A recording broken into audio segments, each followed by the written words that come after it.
Alright, if you're here to learn how to build Rally apps and extend our platform with JavaScript, you are in the right spot.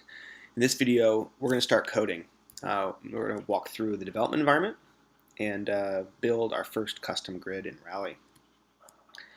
So my name is David Thomas. I'm a systems engineer on the sales team here at Rally Software. It's a pretty bright and sunny morning out in California. I'm getting excited to hit the beach here and hopefully see some wildlife.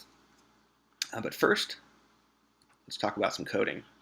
So just as a reminder, why these videos are being built and why you're here is, as a Rally customer, you want to be comfortable extending our platform to provide your business with unique insights into your own data.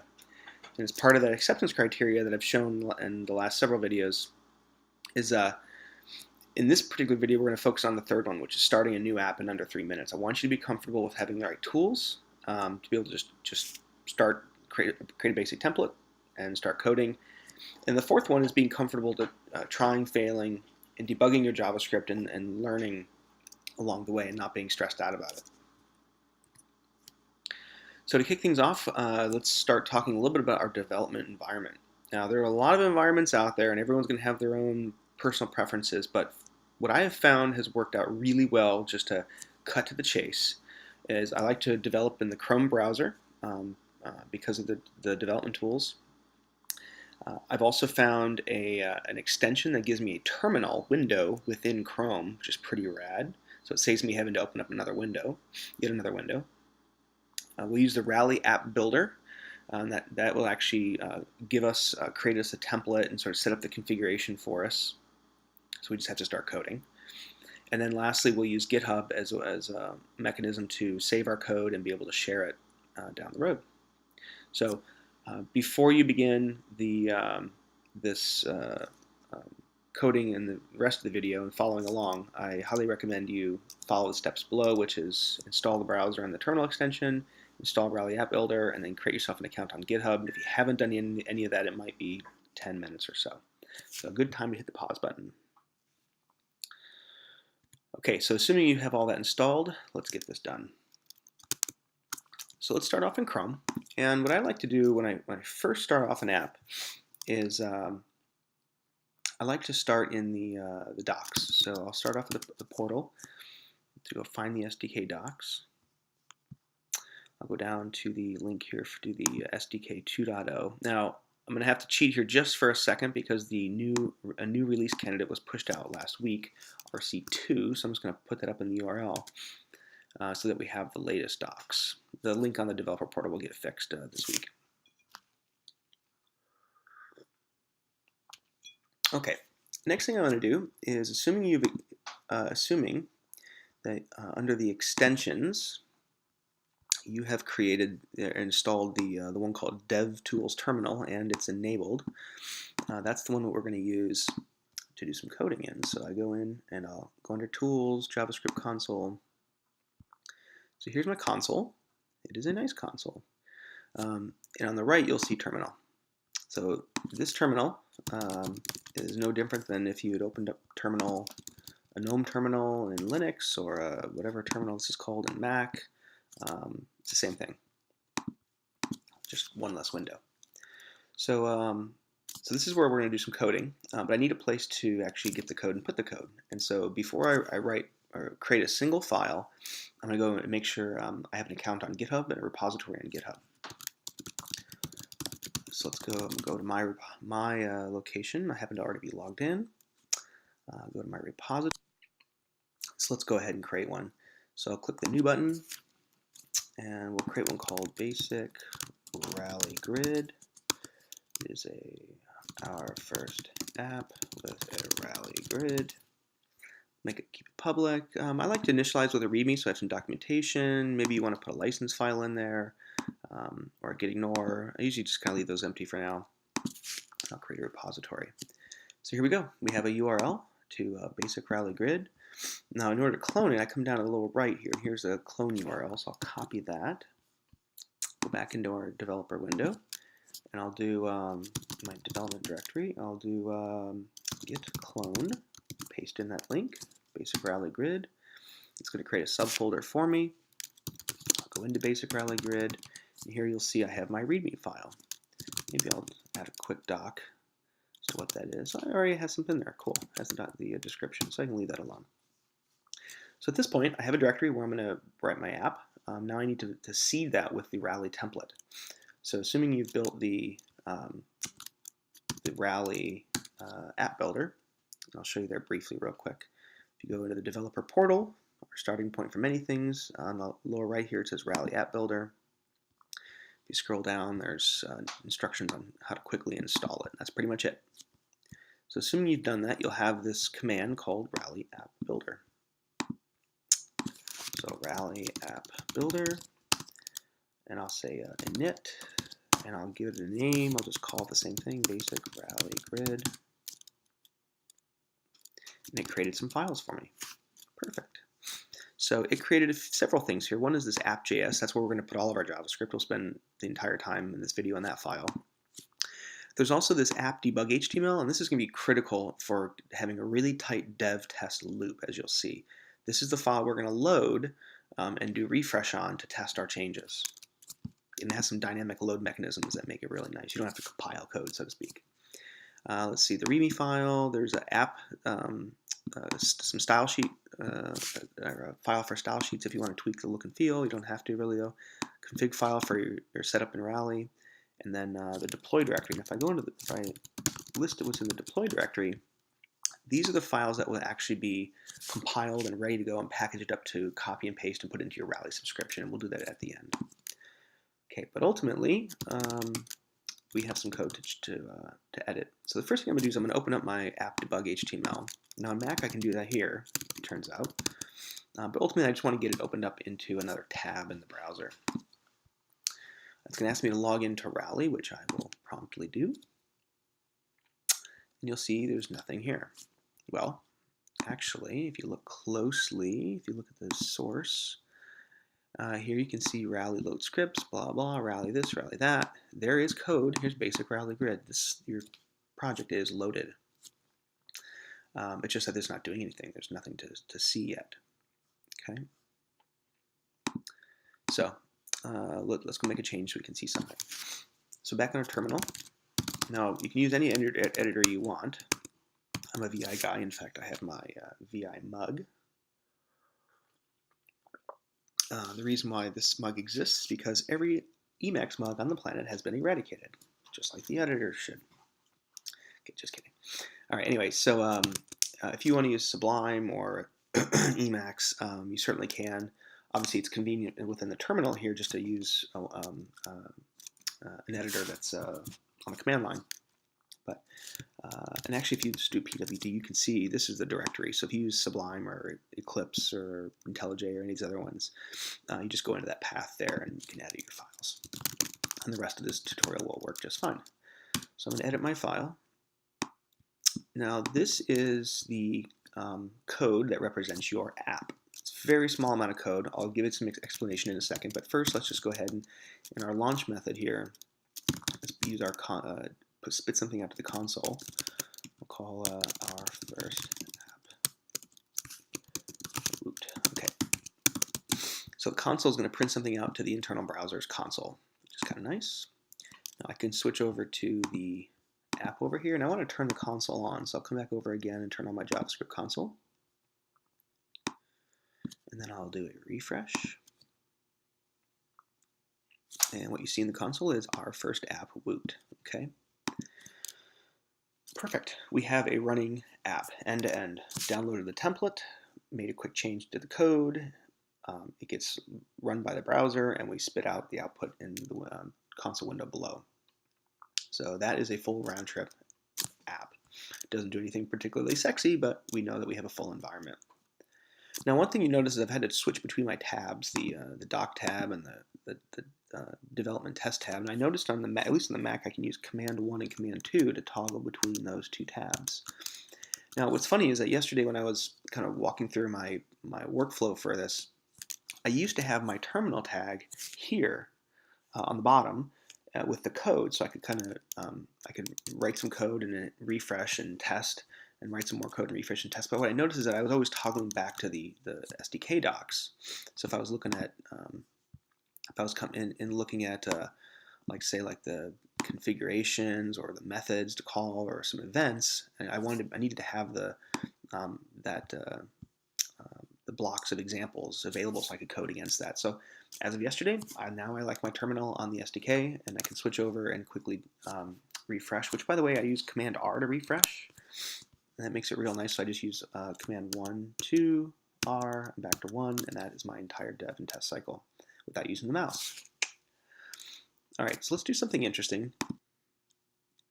So what I want to do is I want to start by getting data out of Rally. And we're going to use a store to do that. One quick side, just to be clear, I mentioned earlier that we just released the Release Candidate 2 version of the API, and you can see in the URL here I've got the docs for RC2. If you look at your config.json file that's in your source code, you want to make sure this says 2.0 RC2 is the version of the SDK. I actually had to change it really quick. Just edit that file, make sure it says RC2. And in like a week or two, it'll be the default. But for right now, just make sure you have that so we don't run into any issues. Okay, so let's start off with a store. Let's close our things here. Let's go. I like to start off in the under the gear. Now, under data access, there is a class called Rally Data Wasapi Store. Now, the store is a concept, an X concept, which is kind of like if you walk down the street and you go to a store, there's a lot of stuff in the store. In our case, the stores contain records of data. And so this is our mechanism for getting data. So I'm going to go ahead and just copy this example here, maybe. Let's see, here we go. Copy this up to there. This is one of the great things about having the docs next to your code. And I'll go ahead and paste this in. Now remember, the Ext framework does a lot of abstraction for us and gives us a lot of stuff for free, right? Lifecycle management, etc. As a part of that, in order to get all that stuff for free, you have to play in the Ext sandbox, right? And one of the things you're going to have to get used to is using the Ext, some of the Ext syntax, like doing Ext.create for creating an instance of an object, right? And then it'll do all that stuff behind the scenes for you. Now you can actually do like var my store equals, and it'll give you back a reference to the store to which you can call the various methods on that store after the fact. But in any case, so let's go ahead and do a create. We're going to create a store. We're using the long name syntax, the same name that's up on the top of the docs. And then just like most, I'll say every, just because it's every time I've used it, in addition to the name, you'll give it an object, which is a configuration object, the things you want to, or how you want to configure this particular instance. So in this case, I'm going to give it a model, tell it what kinds of things to pull out of Rally. In this case, it would be user story. I could put defect, if I wanted to. And then I'm going to register some listeners. And listeners are the events that are going to fire. One of those events, and if I look at the events up above on the docs, you can see there's a load event on the store. And it says fires the function whenever the store reads data from a remote data source, like Rally. The Rally Data Wasapi store has been built by Rally. In fact, if you look at the, go to the top and look at the hierarchy, you can see it is built upon a pageable store, which is built upon the Ext data store. So the Rally engineers built this to wrap all of the calls to the web service API in Rally, which hides all that stuff from you, which is great. In any case, we'll call this load method, and it will come back and fire a function. And actually, let's go to load. Okay, and it'll come back and it'll give us the store itself. It'll give us an array of records of the data, the user stories that came back, etc. So in this function, we're going to register load. We're going to say call this function, and then here what we'll do very simply is just do a console log. We'll give it got data. And we'll put the store and the data itself in success. Nice thing about the console log is you can put a whole string of stuff comma separated and it'll print it out nicely in the browser. So let's go ahead and run it. Command 2, Command R.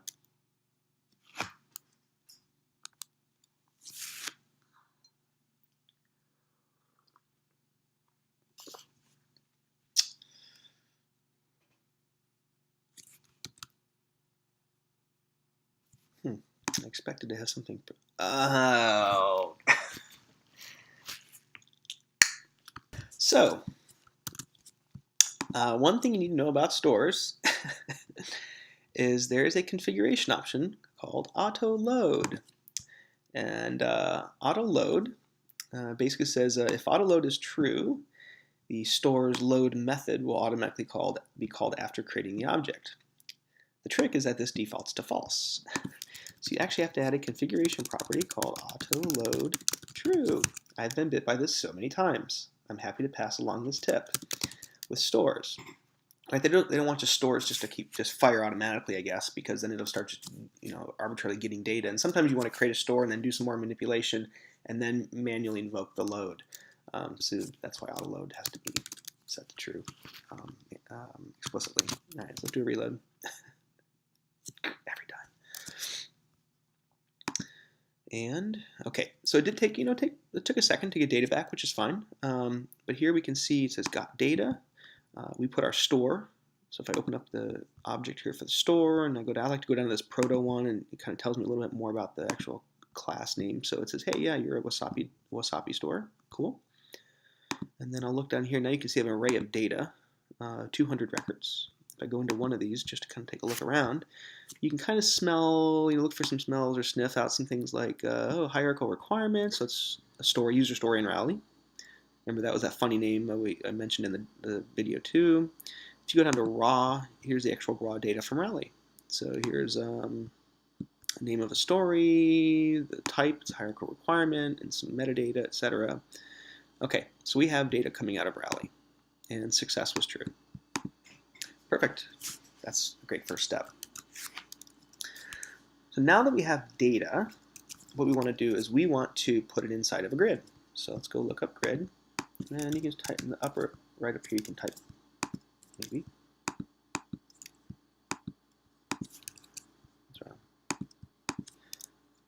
Right, you can type just grid, go down, look for the Rally UI grid, not the X grid, not the basic one, but we want the Rally version of it. And let's see here. So this example is close to what we want, not exactly, but I'm going to steal some of this. So here's kind of a trick, not really a trick. It's so here's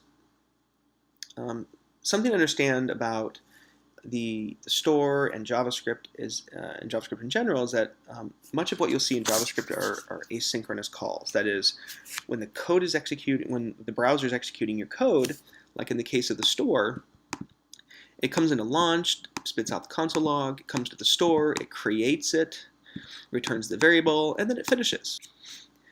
And at that point, it's done. And then a second later, or 2 seconds later, when the asynchronous data call comes back, it'll fire off this function and say, hey, I got my data. So this load function is not called right away, called after the fact. So you have to be aware of that. So now that I have so I can't just go, my point is I can't just go under here and put a grid. I can't do create grid stuff.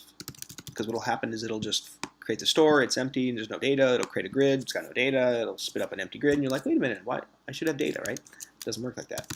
You have to put your grid logic after the store has actually loaded. So we're gonna, I'm actually gonna do this the wrong way, just to prove a point in a little bit. But I'm gonna put the grid logic here. So I know I want this Rally UI grid. I'm gonna steal the line of code from up above. I'm gonna call create.myGrid. I create a Rally. I'm looking at the top there. UI.grid.grid. I'm gonna give it configuration object. And then here, one of the configuration objects, you can't actually see it up there, but it's called store. Actually, let me rename my store and my data, just so it's not confusing. Okay, so the store config property, the value is going to be my store. And then what I will steal from up here is column configs. What columns do I want in my grid? And it's an array of strings.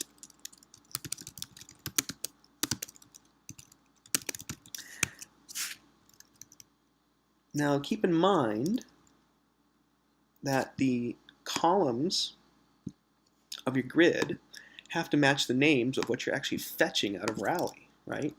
So I actually need to put formatted ID in the store fetch so that when it comes back and puts it in the grid knows what to get out. And let's throw schedule state. No, let's leave it just formatted ID and name for now. Okay. And then let's print out console.log my grid. My grid. Alt Command 2, refresh. Oh, uncaught reference, store is not defined.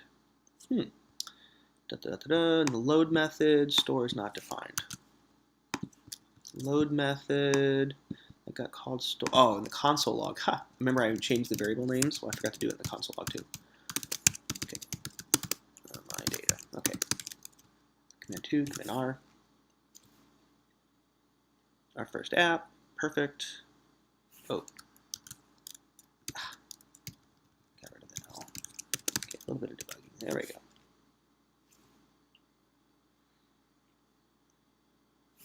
A lot of stuff here, but at the end is what we're interested in, the my grid, the grid object. So if I come down and look, you can kind of see it's like, hey, there's some Rally grid naming. If I come down, I'd like to look at the proto here. It's Rally UI grid. So I have an actual grid, no error. So that tells me that I have a grid, but I actually am not seeing the grid yet. So remember in the first video I gave some tips, and the first tip was the JavaScript objects are just name value pairs, right? So like in the case of the store, right? So listeners is the name, the value is an object. Inside here we have load, which is a name, the value is a function. That was the first tip. Second tip, which is to my point, is around X containers and components. Well, and we said that if we have a container, we can add components in, and then the life cycle of the X framework will just light that stuff up. So now that I have my component, my grid, I need to add it to a container. What container is that? Well, it turns out the container I'm interested in is the actual app itself. In the next video, I'll talk a little bit about the anatomy of this app, but the app that you're creating an instance of the Rally app. It is a container. If I actually go look at Rally, I'm having trouble with the focus here.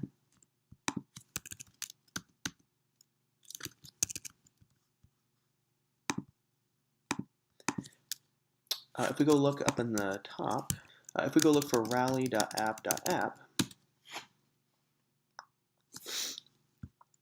what you'll see in the hierarchy is Rally app. Right? The Rally engineers built this, and they extended the container class, the X container, so we can add stuff to it, which is great. So our app is a container. So what I want to do at the end of the day is I want to say add my grid. Okay. Now this isn't going to work, and let's just prove it. Refresh. Add is not defined. What am I trying to add on? Well, if I go to Rally app, there's a method called add. It says add components to this container. That's all I'm trying to do. I'm just saying add this component to my container. The problem, as you saw in the example here, is that add is not defined. So in the context of this load, add is not defined. Well, what if I use that special variable this? And let's also log it out. What is this? Okay.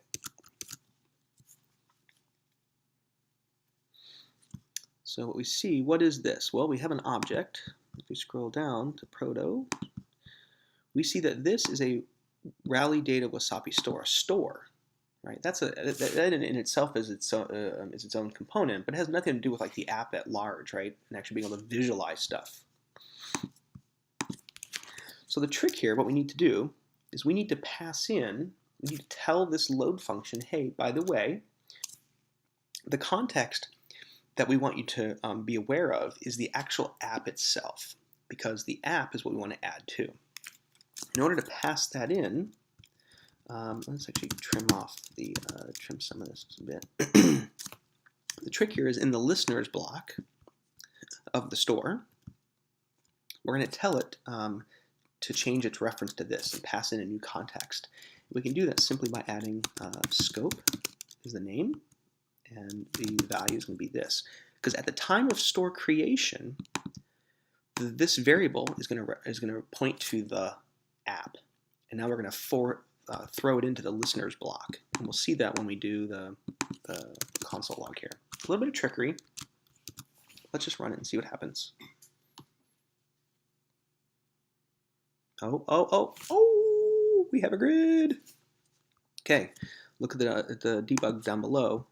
What is this? Well, what is it? I don't know. Let's go to the proto. Hey, look at that custom app. As I said in that first video on scope, we do a lot of we commonly will pass the app deeper in so that those nested functions that get called back asynchronously at some point later point in time have a reference to the app itself, and passing in scope and redefining what scope is the trick to do that. Okay, look what we have, ladies and gentlemen, and children of all coding ages. We have a grid, our first grid. Let's go. Let's tweak it a little bit. Let's add another column. Let's add schedule state. Go back, refresh.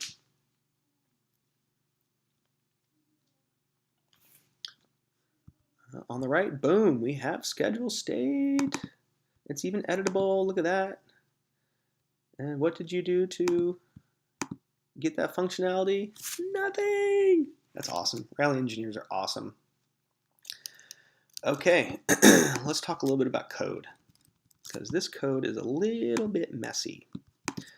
It's not a lot of code, so hopefully and just as a kind of recap, right, we had the launch function, which gets called implicitly. We created a store. That's the bulk of the code. In the store, we have a load method that gets called when the data comes back. And when we do have the data, we create a grid, and we add the grid to the app. And we had to do that trickery with passing in scope, so we have a reference to the app. I'm going to rewrite this so we can actually make it a little cleaner. We're still going to use the notion of scope, but I'll show you a little cleaner way to do it. But that's pretty darn cool. Another two things to keep in mind that we learned. One was auto load, right? Make sure you set that on your store, otherwise you're going to be waiting for a long time.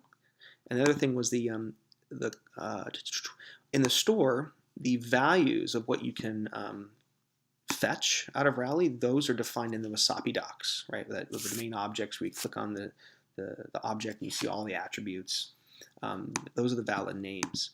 And then, so that's what you're pulling out of Rally. And then what you want to shove into the grid, those names have to match. And of course, you can pull out 10 columns from Rally and only stick 3 in the grid, and that's fine, but they have to match. Okay, any questions? You can't ask me. Just kidding. So let's rewrite this a little bit. Let me show you a little better pattern for writing apps. So let's go up. Let's ignore what's below. And when we started, we had this launch property, and it was a function that gets called when the app framework starts up. What I'm going to do is I'm going to separate. I'm going to create a new one, a new function called load data. And it's a function that takes no parameters. Get over there. All right. And I'm going to create another function called load grid. It's a function that takes a store.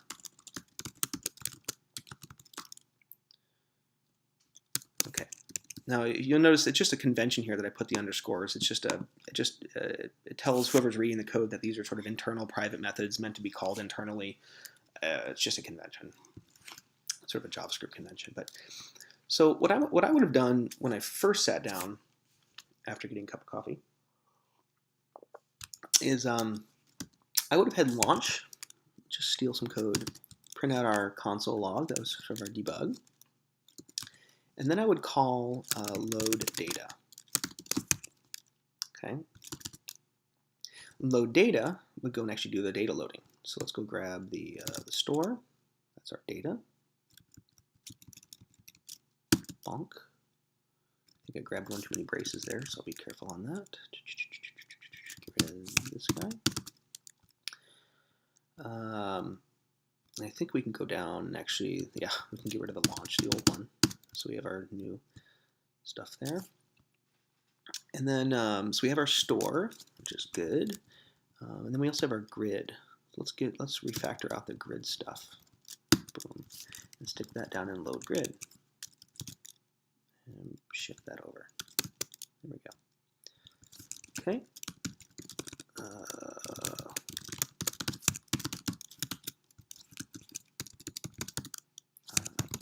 Get data from Rally. This is to create and show grid stories, given stories. All right. So we kind of have this little separation of concerns, right? A function to load the data and a function to load the grid. So how do we wire that up? Well, launch gets called by the Rally framework. It calls load data. Load data creates a store. So far, so good. Store gets auto-loaded. Woo! But the load method, we actually want the load method to call the load grid function, passing in. It needs a store. Pass in my store. Okay. And then load grid will say, hey, cool, you've given me a store. I don't care where it's from, but you give me a store. Let's call it my store. Just my story store. Just giving you another example here. Not to confuse it with the property name. You could call it store, but it just could get a little confusing. But you create a grid with the store, set up the columns, and you add it to the app. Okay, let's run it and see what happens.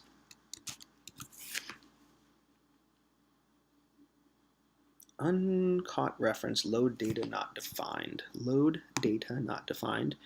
After the launch call, load data not defined. So let's go up. Launch. Load data. Oh, yes. Okay. Scoping issue, right? Where is load data? Well, load data is actually part of the app. It's not within the launch function. So this is looking for something called load data that's been defined in the scope of this particular one little function, but there's no nested function called load data. You actually have to call this .load data. This .load data will go out to the app and call the load data that's on the app itself. Okay, let's run that. Our first app, so we're in the launch, got data, we're in the store, and then within the store it says load grid is not defined. Load grid is not defined. Right here. Oh yeah, same thing. Load grid, it's looking for a reference to load grid within this function. Well, it doesn't exist in the function because it exists out on the app. We are passing the scope up, which is the app itself. We need to call this .load grid. Reload.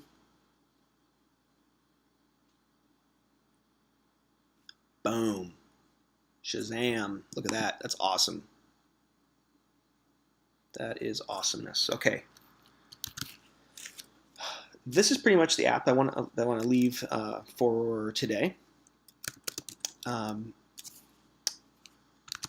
that awesome? We have a grid. That's a killer end for today. Now, I kind of took my time and intentionally had some breakage, intentionally let scope get in our way, because I wanted to show you how you can debug it by console logging this, looking at the proto, seeing this class name. But let me just walk through real quick what we're looking at here, right? So we defined our custom app. We got this to the template. Because we're extending the Rally app, we get a lot of the framework for free, and it calls the launch method. So this is where we spent our day. We refactored this a little bit at the end here to have a separation of concerns. And also, and we took advantage of the understanding scope a bit more. So launch, we had it spit out a little message, call load data on the app. Load data is a function, doesn't take any properties, and you didn't send it any, that's fine. When it gets called, it created a store that auto-loaded. We had a listener for loads. When it does get loaded, we're going to go and call a method on the app. It's part of our workflow of the app called load grid, passing in scope so that this function, when it's called later on, has a reference to the app itself. Okay.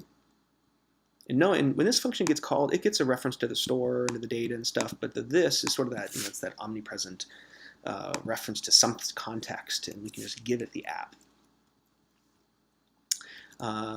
In the store, we fetched out of Wasapi those values, or those attributes of a user story. Of course, you can change that to defect and get the right fetch or test case or whatever object you have in there, which is a nice thing about the Wasapi data store. The load grid, when you pass it a store, it creates a grid with the X index, with the store. You set the columns you want on the grid, and you add it, right? And then lastly, we printed out this variable, which was helpful in figuring out what scope we're in. So with that, what do I want to do? Oh, so what do we do? Let's take a look at Git. We have a lot of files in here. Let's do a git add dot. Oh, and let's do a quick build, Rally app builder build. Make sure we get the final one. Yeah, and it did create some new ones here. So let's do git add dot again. Sorry. Git status. So we've added our files. Changes to be committed. This is our entire app. Git commit. Our first grid working.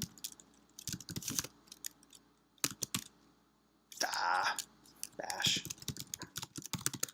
The exclamation mark. Our first grid working. Ha. Bash, you lose, I win. So now we've committed it locally, but we want to push it up to GitHub. So we do git push up to the origin, pushed it up. And so now if we go look at github.com, repositories, basic Rally grid, there we go. There's our app. As I mentioned before, you go to the deploy folder, app HTML. Here's our official app. It's actually kind of condensed, so it's all in one line there, but I'll go to raw, copy it. I'm going to go, I can go to Rally 1. I actually have a server I can go to test.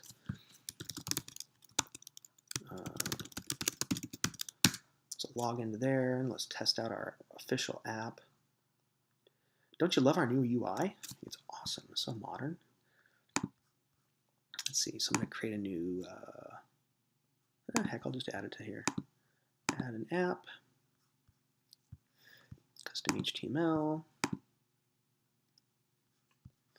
Let's stick it near the top here.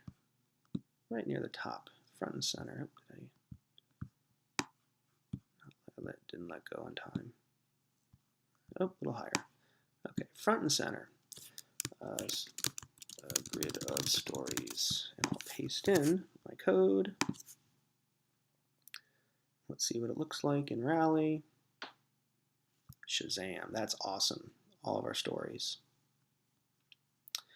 So now you have them in, those in GitHub. Version controlled, you can give someone the link to that. Usually what I'll do is I'll come in and actually do them a favor, click raw, and I'll send this link to someone and say, hey, just copy and paste this code, stick it in Rally. It's pretty easy. Okay. As a reminder, if you have any questions, use Stack Overflow. It's a great portal. We have folks internally monitoring that as well as our customers, and there's a lot of answers to questions you may already have. And just as a final recap, with our development environment, we use the Chrome browser, which had awesome debugging tools. Not that others don't, but I like it. We use the Chrome terminal extension, so we can code right in the browser, which made for a really tight dev test loop. We use the Rally app builder to actually do the building, and we use GitHub to do the adding our changes, committing them, and then pushing them up, and then using that as a mechanism to share links to our app so we can give it out to folks. That is my story, and I'm sticking to it. We have a working app. The next video is we're going to extend this and trick out our grid and add some pull downs and stuff. So see you next time.